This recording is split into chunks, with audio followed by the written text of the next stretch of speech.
There's a voice. Keeps on calling me. Hey, Danny! Oh, hey, Trevor. I was just singing my favorite Terry Bush song. That's from a Canadian TV show that I think ran from 1974 to 1983, right? Yeah, if you know the show, write it in the comment section down below. So, Danny, did you see the new video thumbnail? Yes, I noticed that now we are driving in the snow. We are. I got ChatGPT to redraw the scene, and I said, hey, why not put on those really cool old snow tires? And it did. Looks cool. Literally. Beauty pic, eh? Totally. Hey, Danny, I was looking on YouTube earlier for some build-ups of the 1956 Ford Victoria, and as I was searching, I came across this. Here we are on the JB Scale Creations YouTube channel, and this is a video that I found where he's talking about AMT 56 Ford Victoria kits. Now, I muted the sound here, but look at this. This, Danny, is a model that somebody else built that he ended up with, but you notice the side trim. That's the 56 Mercury Rideau side trim. Well, that's pretty cool. And look in the front. He's used that the Mercury swish in the front. So whoever built this redesigned this car into the Meteor Rideau using that side trim. So it is quite possible that this can actually be done.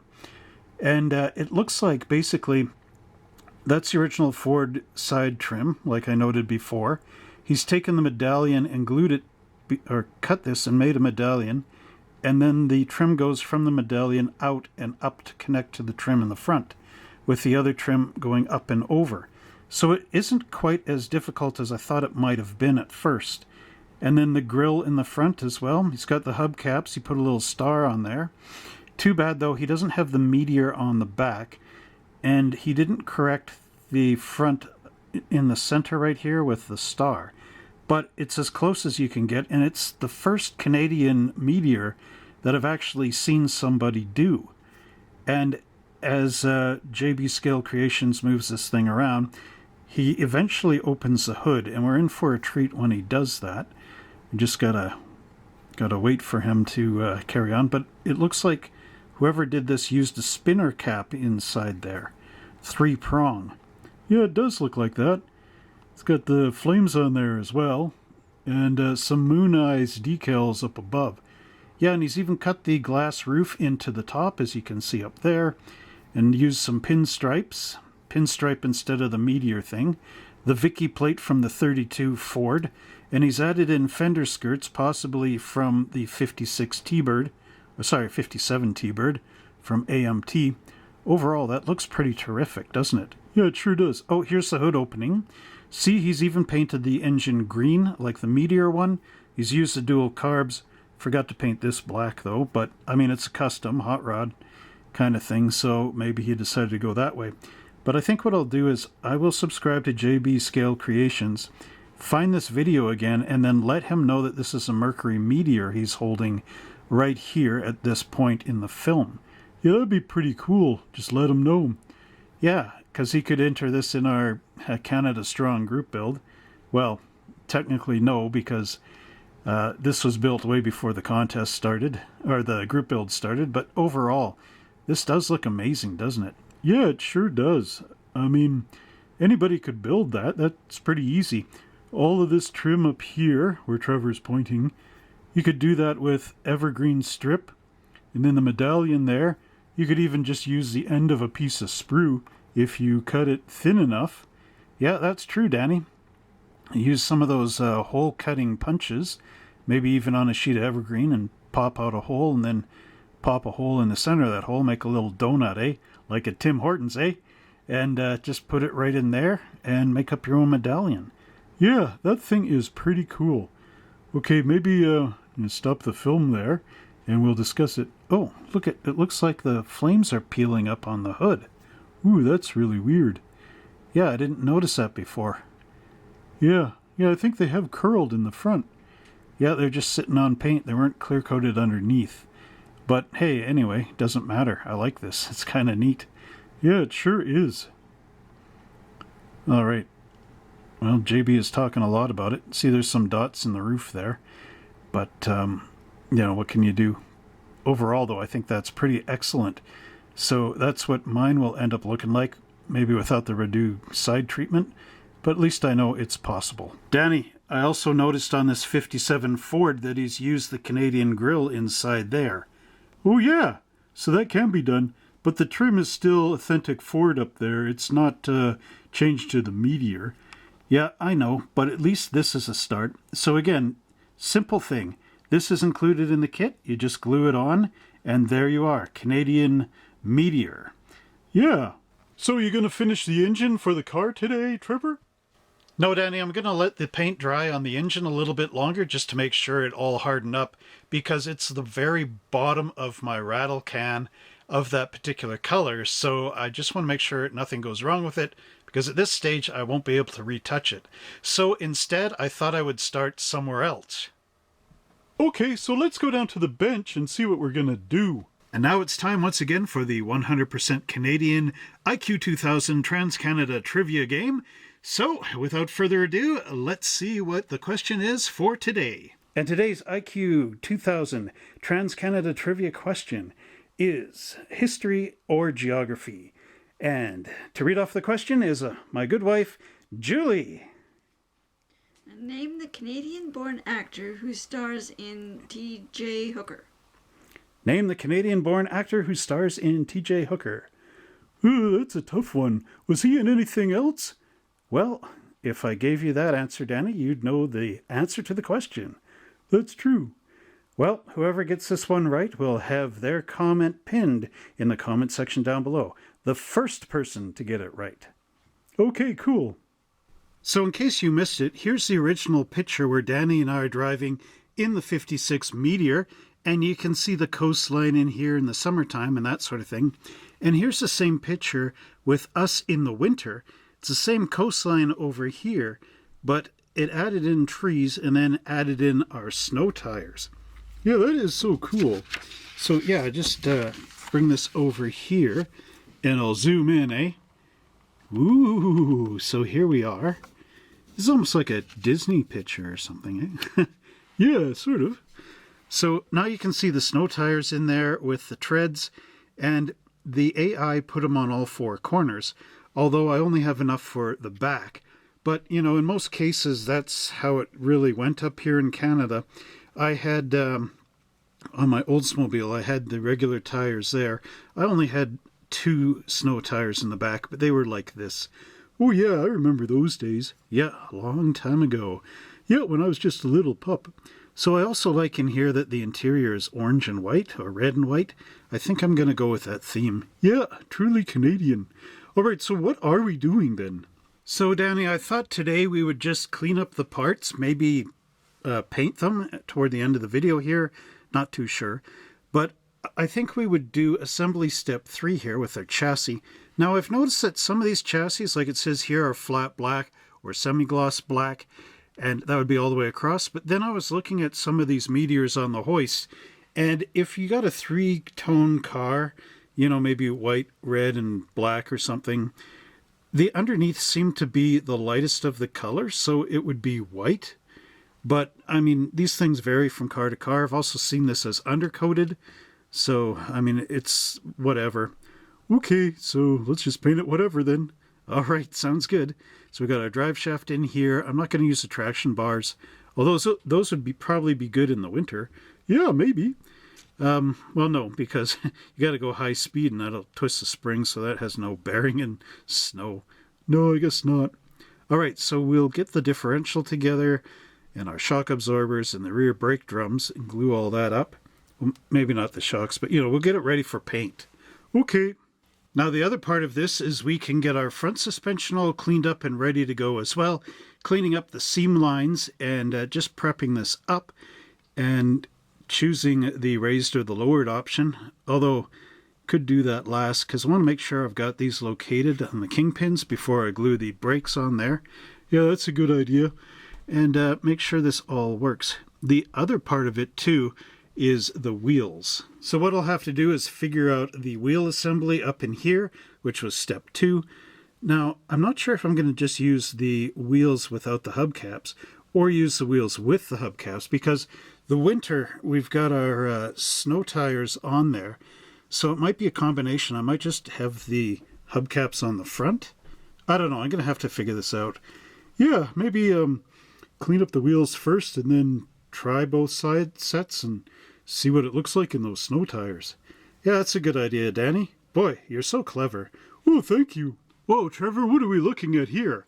Well, Danny, this is basically all the parts trees that have a suspension component on it that we're going to need.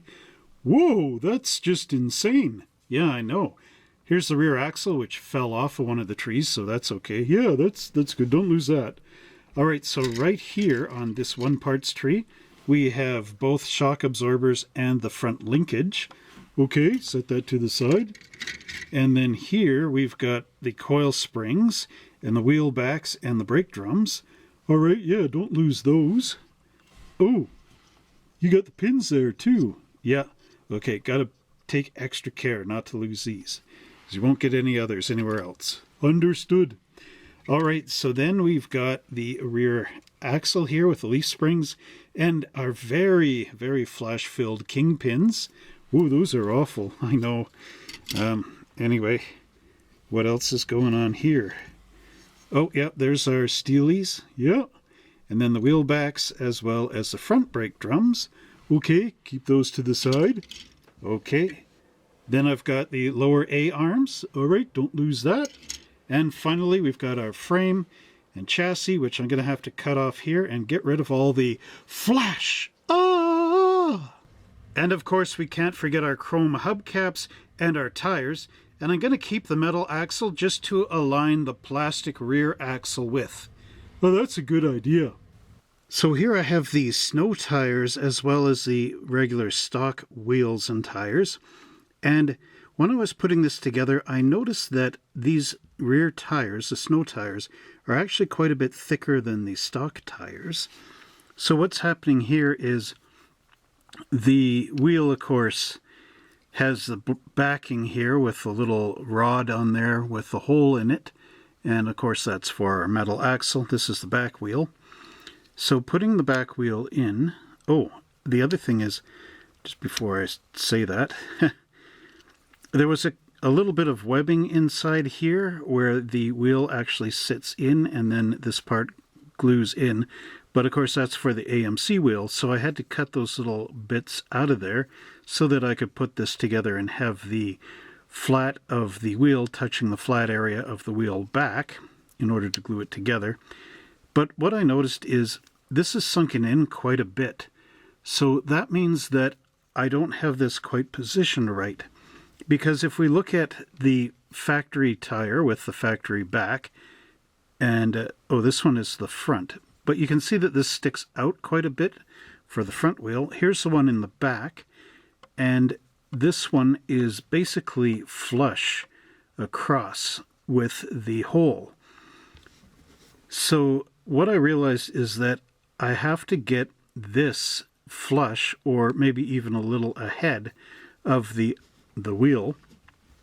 So what I've used here is the Street Machine, or I guess it's a dragster, the back chrome wheel. So I'll strip the chrome off of this, but when I put the wheel into the tire, the wheel back actually sat up out of the tire, which is not right. So I noticed that on this wheel, there was a little ring, sort of an indentation that was right in here. And the indentation, I was able to cut that off, and it's just a little thin ring. Maybe, I don't know, 1/16 of a millimeter, maybe 1 millimeter thick, something to that effect. So basically, I took the saw and I went around and cut that ring off on the one wheel with the saw. And then when I got the ring, I measured it with my pointers here, and this should go right onto that ring, like so. And then with that, I was able to take the other wheel with the longer needle up here and go around just to get the line back in on the other wheel on that ring. And then from there I can take my saw and carefully cut the wheel down and cut that little bit of ring off of here.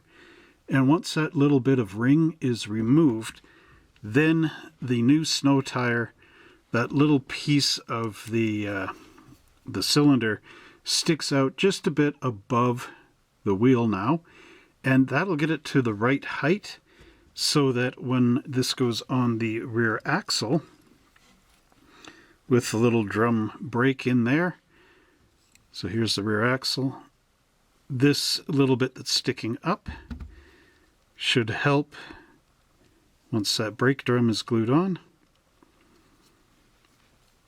And there's how your wheel would be, just perfect with the axle. Now hopefully this isn't sticking out too much that it's going to hit the inside of the wheel wells. Fingers crossed on that one, Danny. Oh yeah, that would be terrible. But yeah, if it works, it'll work out fine. But I don't think it'll hit the wheel well, because if we try to compare the front tire to the back, those should be in line. Even it's a little bit hard to tell because that snow tire is thicker. But guess what, Danny? Oh, what's that? I found that I actually have another set of these tires in that 78 Pacer box. These ones came from the 77 Pacer I built up as a Wayne's World car. Oh, cool.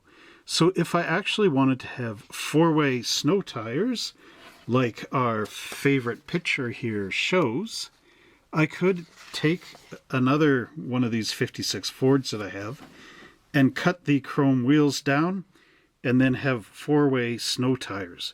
Oh, that would be awesome. But I'm not sure I want to do that, Danny, because, well, it took me a while to figure this out. Maybe on the next video I'll make a decision on it. But for now, it's like 10 o'clock at night, and I kind of want to take a break. Well, that's understandable. Yeah, so maybe I'll just end the night by cutting the ring off the other one and testing the two rear snow tires that I already have. But with the steel wheels, this should come out looking quite nice once I get it all together. The snow tires, of course, will be on steel wheels. I don't know about trying to put these on the actual hubcaps. Maybe just leave the hubcaps for summer, because I think a lot of people in Canada, they would do that actually, is not run around with the good hubcaps in the middle of winter, because there's a good chance you could lose them. Yeah, that makes a lot of sense. So here I've got the parts after I clean them up, and I noticed that there are some little sinkholes in some weird places, so I'm going to have to putty those and just smooth them out. But what we have here is the chassis ready to go. I've got the upper A-arms and their bracket braces in here. Also have the front steering linkage. I've got the front springs, which will drop into those holes. And then I've got the front brakes. And over here I've got the rear shock absorbers, the drive shaft, and the rear axle with springs glued together, as well as the brake drum. So I'm going to have to let the glue dry on the axle here, top and bottom, and putty this. And in the next video, I'll actually, spray paint these parts and get them ready. The kingpins I left on the parts tree because they are numbered, so I want to make sure that I've got them on the right sides before I actually glue the backing plates on. The pins are also still on the parts tree because I don't want to lose any of those. Yeah, that's a good plan. Yep. And what else? I guess that's basically it. So I've got this far today. I'm just going to take my time doing this for the group build. I don't really want to rush, but I do like that I found that other guy's video where he's showing the cars that the other guy, the guy of the other guy of the other guy of the other guy put together. But it was really cool that that builder built a 56 Rideau with the sunroof. Yeah, that thing was really awesome. Yeah, Danny, so I guess we'll just wrap the video up. Hey, Danny, come over here. I got something else to show you. Ooh, what's that? Well, you know how I was saying that the 1962 Pontiac up in Canada, it had the Canadian frame underneath it? Oh, yeah? Well, take a look at this. This is the underpan for the 64 AMT Chevy kit. Okay. And this one over here is the actual 62 Pontiac. 62 Pontiac had the perimeter frame, as we can see here. All right. And the Chevy had the X frame underneath. Okay. So now, if I just push the Pontiac frame and chassis over there. Okay. Oh, look at that. Yeah, Danny, this is the Pontiac body, and underneath is the Chevy chassis. Oh man, that looks like it was built for that. Yeah, perfect fit. So this is exactly what Canada did up here on the Pontiac Parisienne and Laurentian. And if you look at the wheelbase, it's the exact same. Oh yeah, I can really see that. Now, you may have to shift it around a little bit, but it does line up. And if I take the chassis, put them side by side, you can see that the wheel openings match. Oh yeah, that is cool. So basically what we have right now is the Chevy, the Pontiac Laurentian or Parisienne. Oh yeah, that is neat. So yeah, I mean, this is just sitting kind of rough. For those of you that want to try to make a Pontiac Parisienne Canadian one, I'm not exactly sure how you would convert the interior inside there, because, oh, yeah, there is the floor molded in on the actual Pontiac chassis, but on the Chevy one, of course, it isn't, because this is older.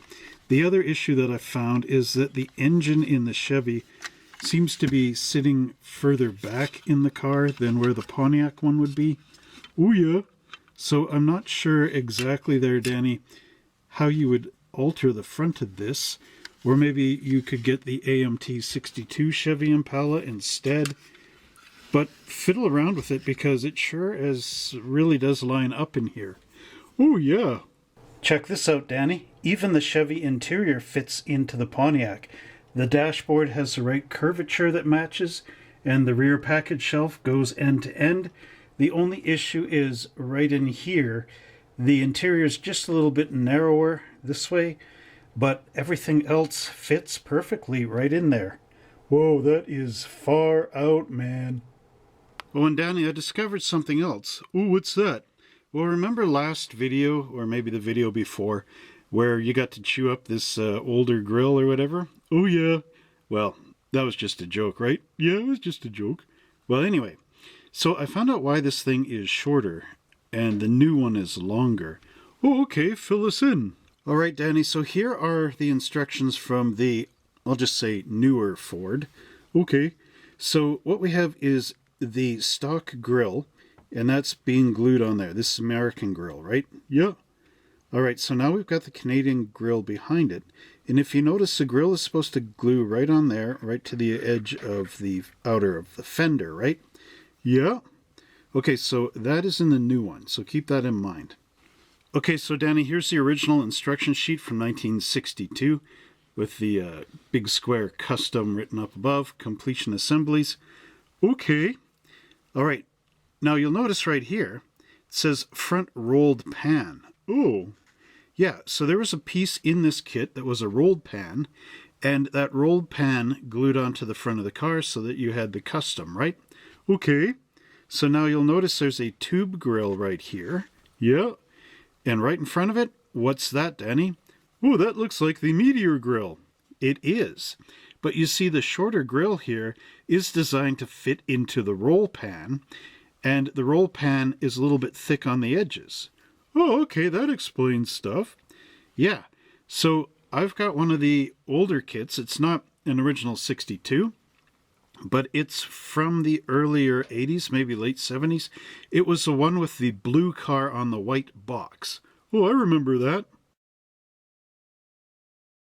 So here's my build of the 57 Ford that I built when I was really young. Well, yeah, white box one would have been young. Yeah, I think this was like maybe 85 or something that I built this. I also rebuilt it. I painted it green. Oh yeah. But anyway, so there's that tube grill in there. And here comes the short Canadian grille, and you notice fits right into that roll pan perfectly. Oh yeah. Okay, now I'll just take this out, hopefully. Okay. Now here's the new grille, and you'll note that it doesn't fit in that rolled pan. Oh yeah. Yeah, see it's sticking right out on the edges here? Well, that would glue onto the edge of the body. So if you have that short grille and you can find the roll pan, that's what it goes into. But if you don't have the roll pan, then you're going to build this factory stock, and AMT has extended it out. So you really got to know which year of this model that you have, because the earlier years are going to be shorter, and then that means if you wanted to build this stock, you would have to find a way to extend this out just for it to hit onto the edges of the fender. Oh yeah, oh that's quite a cool discovery there, Trevor. Well, thanks, Danny. I mean, I got all these old instructions and an earlier model, so it wasn't too hard to figure it out after a while. Oh yeah. Well, Danny, I hope that keeps everybody happy until next time when we do some more on the 56 Ford. So, from me and Danny, we want to say goodbye, and we'll see you in the next video.